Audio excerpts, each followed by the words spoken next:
The wind that day felt sharp enough to cut through bone. Dust rolled across the plains in long, low waves, swallowing everything in a haze of gold and red. Jake Halloran tightened his reins, his horse snorting beneath him as they crested a ridge that overlooked a cluster of half-broken buildings, a ghost of a town long since abandoned. The last place he wanted to be before nightfall. But his canteen was nearly dry, and the horizon was burning with the promise of a storm. He nudged the horse forward, squinting through the grit. What was once a settlement now looked like a scar, a saloon with no doors, a church steeple split in half, a few cabins leaning like tired drunks. He muttered under his breath, hell of a place to die of thirst. But then he saw it, a flicker of movement near one of the cabins. A light. He slowed the horse and called out, "Hello there. Anyone around?" No answer came, only the wind. He started to turn away when a voice cut through the silence, soft but urgent. "Get inside first, then talk." Jake froze. The voice came from inside the cabin, low and rough around the edges, but unmistakably a woman's. He dismounted slowly, boots crunching against the dry dirt. The wind tugged at his coat as he approached the door. "Ma'am," he said cautiously, hand near his holster, "I ain't here for trouble." "Then hurry," the voice snapped, quieter now, as if afraid to be heard. "Get inside before they see you." He didn't know who they were, but the tone in her voice left no room for argument. He pushed open the door and stepped in, and the moment he did, the world outside roared to life with gunfire. Bullets punched through the walls, spraying splinters. Jake dropped to the floor instinctively, drawing his revolver. "Damn it, stay down," she hissed, dragging him by the arm. Her grip was strong, her eyes fierce and wild. She shoved him behind a wooden table turned on its side. Dust filled the air. The smell of gunpowder bit at his throat. When the gunfire stopped, she pressed her ear to the wall, listening. "They're moving east," she whispered. "You came at the wrong time, stranger." Jake coughed, brushing dirt off his coat. "Lady, I don't even know who's shootin' at who." She finally turned to face him fully, a woman in her late 20s, maybe 30, with sun-browned skin, hair tied back in a rough braid, and eyes sharp as flint. She wore a simple buckskin shirt and a revolver at her hip, the kind of woman who didn't scare easy. "Outlaws," she said simply. "Been circlin' for days, lookin' for what ain't theirs. You just wandered into their hunting ground." Jake let out a slow breath, his pulse still hammering. "Guess I should thank you for savin' my hide." She gave him a hard look. "You can thank me when you're still breathin' by dawn." He managed a dry smile. "Name's Jake Halloran, used to ride cattle near Abilene." She hesitated, then said, "Clara." For a moment, there was nothing but the ticking of the wind outside. She moved to the window, peeking through a gap in the boards. "You got a horse?" "Yeah, tied him near the well." She sighed. "Then they'll find him soon. And when they do, they'll know someone new's here." Jake frowned. "So what's the plan?" Clara looked at him for a long moment, her jaw tight. Then she said quietly, "You do exactly what I say. No questions." He nodded. "All right." She went to a small chest by the wall and pulled out 2 rifles, tossing one to him. "You any good with that?" "Good enough. Then when I tell you to shoot, you shoot." The storm broke outside not long after, rain hammering the roof, thunder shaking the valley. Through it all, Clara and Jake stood watch, side by side in the dim glow of a single oil lamp. The tension between them was thick, not just from danger but from something else neither could name. When lightning lit the cabin, Jake caught the look in her eyes, the exhaustion, the fear she tried to hide, the loneliness carved deep into her face. She noticed him looking and said softly, "Don't get ideas, cowboy. This ain't no fairy tale." He grinned faintly. "Didn't figure it was." Hours passed. The gunfire didn't return. Finally, Clara sat down, her back to the wall, the rifle across her lap. "You should rest," she murmured. "You'll need it if they come again." Jake hesitated, then settled across from her. The storm eased, leaving only the quiet drip of rain from the eaves. He was half asleep when her voice cut through the silence. "Jake," she said suddenly. "Yeah, if we make it through tonight." She paused, her tone unreadable. "You do what I tell you. No arguing." He opened one eye, smirking. "You already runnin' the place." But she didn't smile. She looked dead serious. "If I say get inside, you get inside. If I say keep your head down, you do it. And if I say we're married, you don't argue. You understand?" That last part jolted him awake. "Married." She didn't blink. "It's the only way to keep you alive. They won't touch a man who belongs here. They'll think you're mine." Jake's throat went dry. "Lady, I don't even." Her hand gripped his wrist. If they come back, and I say it, you play along. Or you die. Simple as that. He stared at her for a long time, the firelight dancing between them. And for the first time since he'd met her, he didn't argue. He just nodded. Outside, the thunder rolled again, shaking the walls. But inside that small cabin, something else was building, not just danger, but something deeper. A connection neither of them had asked for. Jake leaned back, his voice low. Guess I'll be the best pretend husband you ever had. Clara's eyes softened, just for a second. We'll see, she said quietly.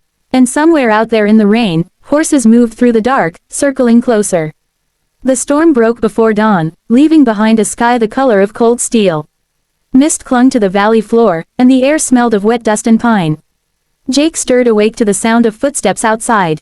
He reached for his revolver instinctively, but Clara was already standing, finger pressed to her lips.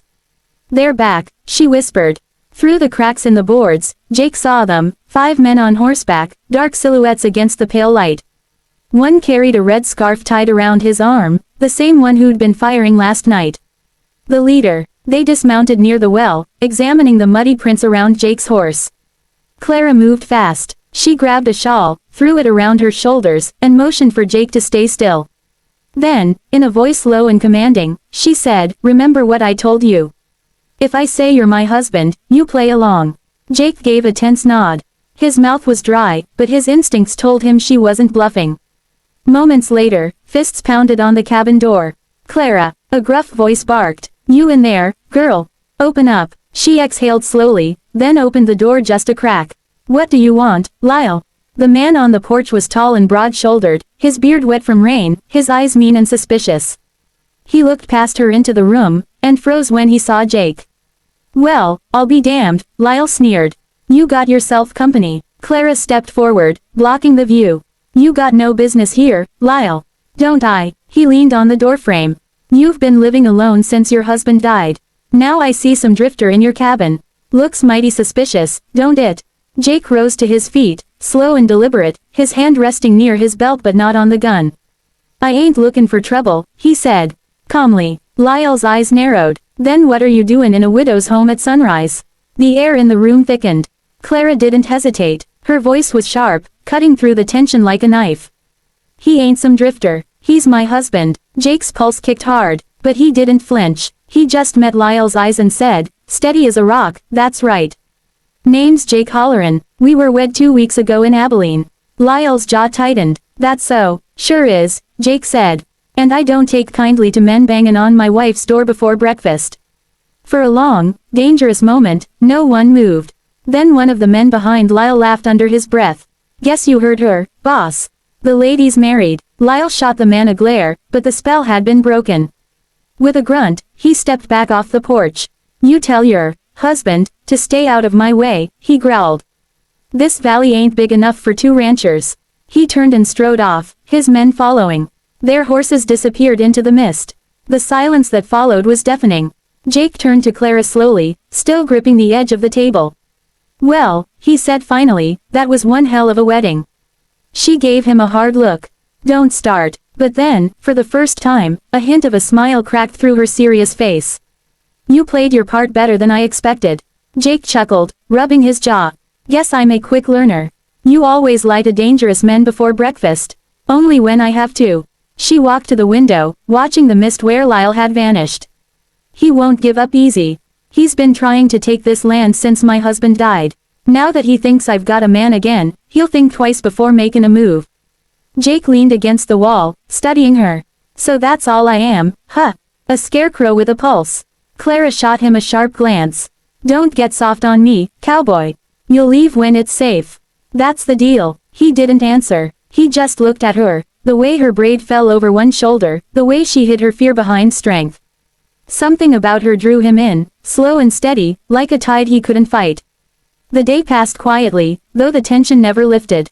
Jake helped her mend a section of the roof torn loose by the storm, and she taught him how to set traps along the creek. By evening, the air between them had softened, replaced by a wary understanding. When night fell, they sat by the fire, sharing the last of the beans and coffee.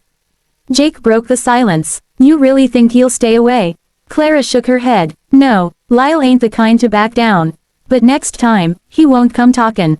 He'll come shootin'. Jake's jaw tightened. Then we'll be ready. She echoed, raising an eyebrow. He met her gaze evenly. If I'm your husband, might as well act like it. Something flickered in her eyes, surprise, maybe even respect. You don't owe me nothin', Jake. Maybe not, he said softly. But I reckon I don't walk away from a fight when it's for something worth keepin'. The fire crackled between them. For a long while, neither spoke. Then Clara leaned back, staring into the flames. You talk like a man who's lost something before. Jake's voice dropped. I have. She didn't press him, and he didn't explain. But in that silence, something unspoken passed between them, an understanding that went deeper than words. Outside, the wolves howled in the distance, and the night seemed to hold its breath. By morning, the decision was made without words. They worked side by side, reinforcing the cabin, setting traps, gathering supplies. It wasn't spoken, but both knew the truth. If Lyle came back, they'd face him together. That evening, as the sun burned low and the wind turned cold, Jake came up behind her on the porch. Clara, he said quietly, if I gotta keep pretendin' to be your husband, might as well do it right. She turned, brow furrowed. What do you mean? He held out a small silver ring he'd carved from a bullet casing during the night. Don't mean nothin' fancy, he said. But maybe it'll make the story real enough to fool 'em. For a long moment, she said nothing. Then, slowly, she took the ring. Her fingers brushed his, and something changed. The world seemed to still. Guess we're married now, she said softly. Jake smiled faintly. Reckon we are. But before either could say more, a rifle cracked in the distance. The bullet hit the porch post inches from Jake's head. Down, Clara shouted. The outlaws were back, this time for blood.